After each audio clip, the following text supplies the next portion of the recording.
Hey guys, number one Marmaduke fan here. I went to my local comic book shop for a Halloween comic book day. I don't think they did the Halloween version of Free Comic Book this day. I think they called it like Spook Fest or something like that. So this year, the comic book shop just put out some like old Free Comic Book Day books from last May. So it gave me a chance to catch up on some stuff. So I guess the theme of this day is going to be books targeted at kids, and then books that look like they might be targeted at kids, but they're not. So Suin Tai-chan is by the creator of Fuku Fuku Kitten Tales, which I have reviewed before. Konami Kanata. Fuku Fuku Kitten Tales had the manga right to left orientation, and this has left to right. So I'm wondering if they just decided to do that. I don't know. I don't know whether that means that the artist actually did left to right these days, or if that means that they decided to reorient it because they're going for like a really young audience, so they didn't want to have like an added element of confusion in reading it. My impressions of like this cartoonist's work so far is they're all cat related. I've owned a senior cat and kittens, so what's kind of fun about it is he does kind of like make observations on like how senior cats behave and how kittens behave, and then personifies them. You know, and it's exactly what it is. Cute, kind of little stories that sort of humanize cats and imagine some significance behind their mannerisms. So if you guys have heard Cuddles meowing in the back, that's the senior cat around here.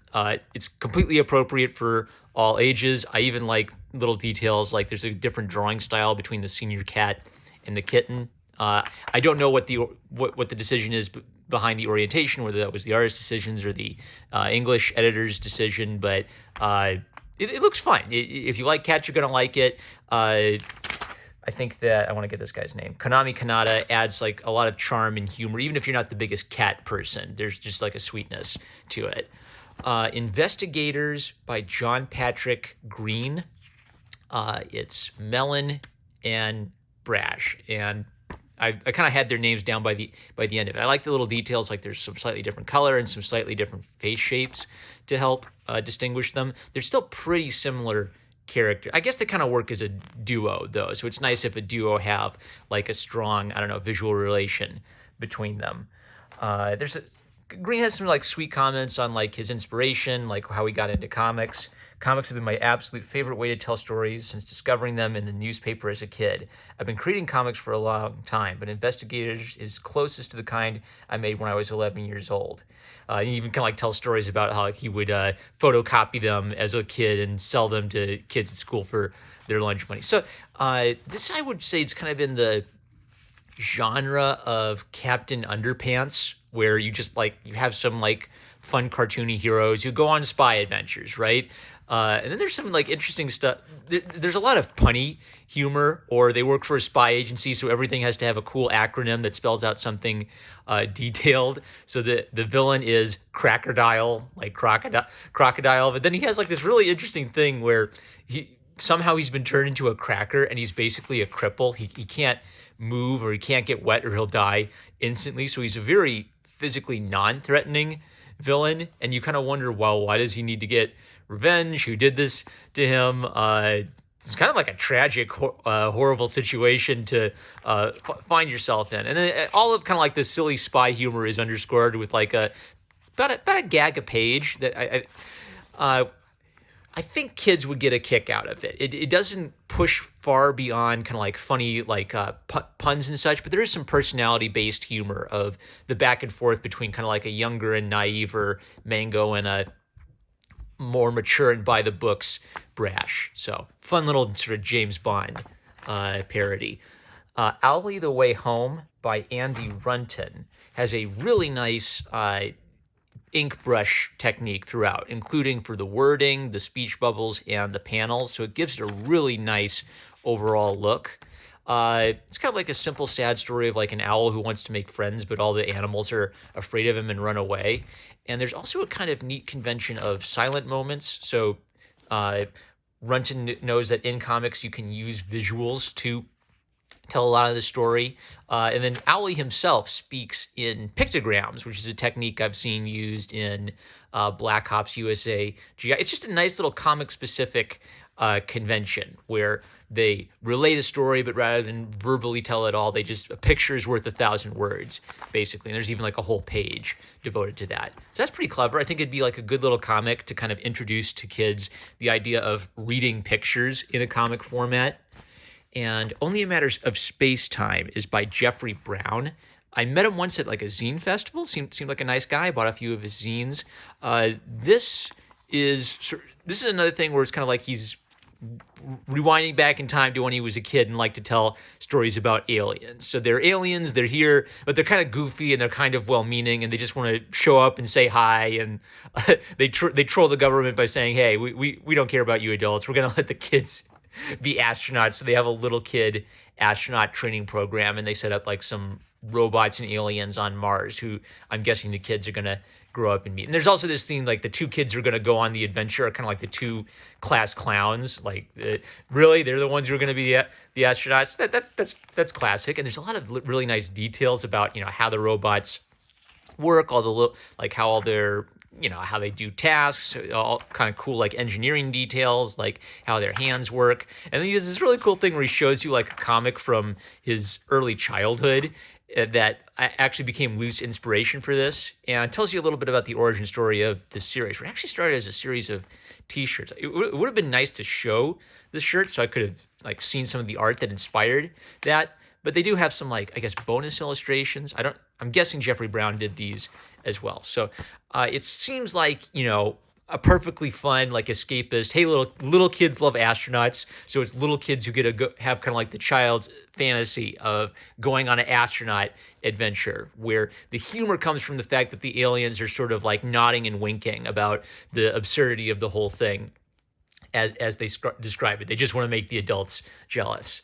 Then for kind of like teenage books, I've already reviewed the Zelda Twilight Princess manga. I think it's a very mature, very moral book for teenagers.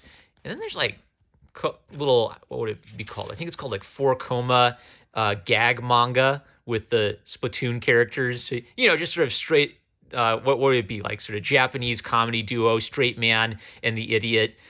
Comedy, puns, running gags. So it seems fun. It has a nice little illustration. I'm just going to collect this because it's kind of cool to have a floppy format of that. Mean Girls senior year. So I guess I got to tap into like all the knowledge I acquired by osmosis from having sisters who were obsessed with like the Disney teeny bopper characters. I've always been kind of depressed by the Disney teeny bopper scene, because a lot of them end up with like drugs or all kinds of mental problems. I think that Mean Girls was Lindsay Lohan, and it's Hollywood, right? And I will remind you that Jeffrey Epstein didn't kill himself, and Hollywood's full of evil billionaire pedophiles. So of course, all of these girls end up messed up and on drugs later in life, except for Hilary Duff. I think Hilary Duff turned out all right.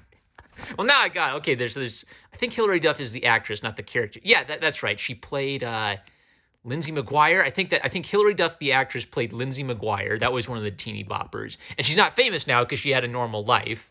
Everyone knows Miley Cyrus, who was Hannah Montana, and she rode naked on the Wrecking Ball. There was Mary-Kate and Ashley, and I think they did a TV series. They had like a cartoon. They had a couple awful movies. I think that one of the girls ended up in rehab or something. Who else was there? I mean, this has been going on since before I was born. Like Britney Spears and Madonna, I think, were Disney child stars, right? Like Disney kind of like cultivates these child stars, hoping to get their a piece of the pie when they become, not when they become of legal age, and then they can basically give full vent to all of the nastiness of Hollywood in our culture. But anyway, so Mean Girls kind of makes me sad because when I look back on it, like, oh gosh, whatever happened to Lindsay Lohan? Oh man.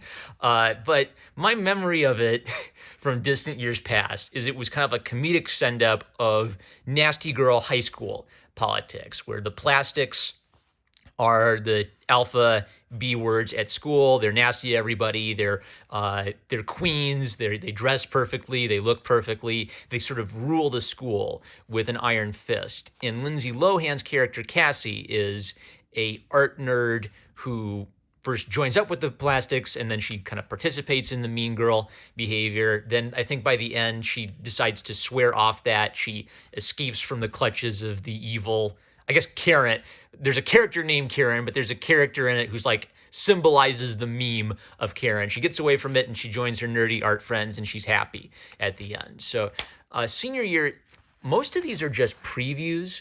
Yeah. So I think all of these actually are just like the first chapter of the book. So they all kind of leave you off with like, go get the full book to see what happens. I guess I'm not the biggest Mean Girls guy, so I'm not the target audience, but this basically just introduces the idea that, a new team of evil girls show up who she's going to have to compete with. And the implication is she's going to get drawn back into that world of sort of absurd mean girl politics all over again.